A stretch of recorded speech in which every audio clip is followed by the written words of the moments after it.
Hi friends, இன்றைக்கி நான் உங்களுக்கு பெரி பெரி இட்லி ரெசிபி செஞ்சு காமிக்கிறேங்க. இது அப்படியே சாப்பிட்டாவும் நல்லாயிருக்கும், சட்னி கெச்சப்போட சாப்பிட்டாலும் ரொம்ப நல்லாயிருக்கும். இன்றைக்கி நான் இந்த பெரி பெரி இட்லிஸ் எப்படி பண்ணேன்னா 25 மினி இட்லிஸு ஃபஸ்ட்டு நான் அவிச்சு எடுத்துக்கினேன். ரெகுலர் இட்லி மாவு தான். இட்லி மாவு ரெசிபி என்னோடய சேனலில் ஏற்கனவே இருக்குது. நீங்கள் ரெடிமேட் இட்லி மாவு கூட யூஸ் பண்ணிக்கலாம். ரொம்ப நல்லாயிருக்கும். ஜஸ்ட் அவிச்சு அது கொஞ்சம் நேரம் ஆற விட்டுட்டு ஸ்பூன் வச்சு நம்ம ஸ்கூப் பண்ணோம்னா ஈஸியாக வந்துடும். இப்போ இந்த மாதிரி அவிச்சு ஸ்கூப் பண்ணி ஒரு தட்டில் எடுத்து வச்சுருக்கேன்.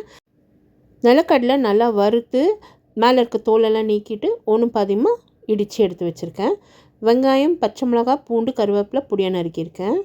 கடுகு தேவைப்படும், பெருங்காயம், சக்தி மசாலா இட்லி பொடி தான் நான் யூஸ் பண்ணுறேன், பெரி பெரி மசாலா.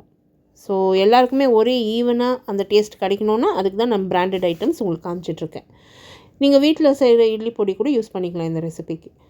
இங்கே பார்த்தோம்னா நம்ம ஒரு கடாயில் 2 ஸ்பூன் அளவுக்கு எண்ணெய் சேர்த்துருக்கேன். கொஞ்சம் எண்ணெய் நல்லா காஞ்சதும் அதில் கடுகு சேர்த்து நல்லா பொரிய விட்டேன். அடுத்து பொடியாக நறுக்கின பூண்டு, பச்சை மிளகா, கருவேப்பிலை, வெங்காயம் சேர்த்து அது கொஞ்சம் லைட்டாக வதக்க போகிறோம். ரொம்ப வதக்க போகாதீங்க, வெங்காயம்லாம் தீஞ்சிடும் கடைசியில். இப்போ இதில் பெருங்காயத்தூள் சேர்த்துருக்கேன். கொஞ்சம் நல்லா வதக்கிடுறேன். இதில் உப்பே சேர்க்கலைங்க நான், ஏன்னா அந்த பெரி பெரி மசாலாவில் அந்த இட்லி பொடியில் உப்பு இருக்குது. ஸோ உப்பே சேர்க்கல.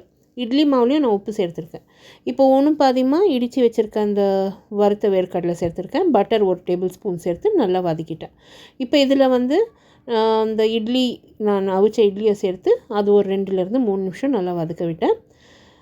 அடுத்து பெரி பெரி மசாலா இட்லி பொடி சேர்த்து ஒரு நல்லா பெரட்டி ஒரு 2 நிமிஷம் வறுத்து எடுத்தோம்னா அருமையான பெரி பெரி இட்லி ரெடி. இது மேலே நீங்கள் கொத்தமல்லி தூளலாம், லைம் ஜூஸ் புழிஞ்சிக்கலாம். எனக்கு அப்படியே சாப்பிட்றதுக்கு தான் ரொம்ப பிடிக்கும். ஸோ இதை அப்படியே நான் சுட சுட சர்வ் பண்ணிவிட்டேன். இது மேயோனைஸ் கெச்சப்போட வச்சு நீங்கள் சர்வ் பண்ணால் டிஃபன் பாக்ஸுக்கு எக்ஸலண்ட் ஐட்டம்.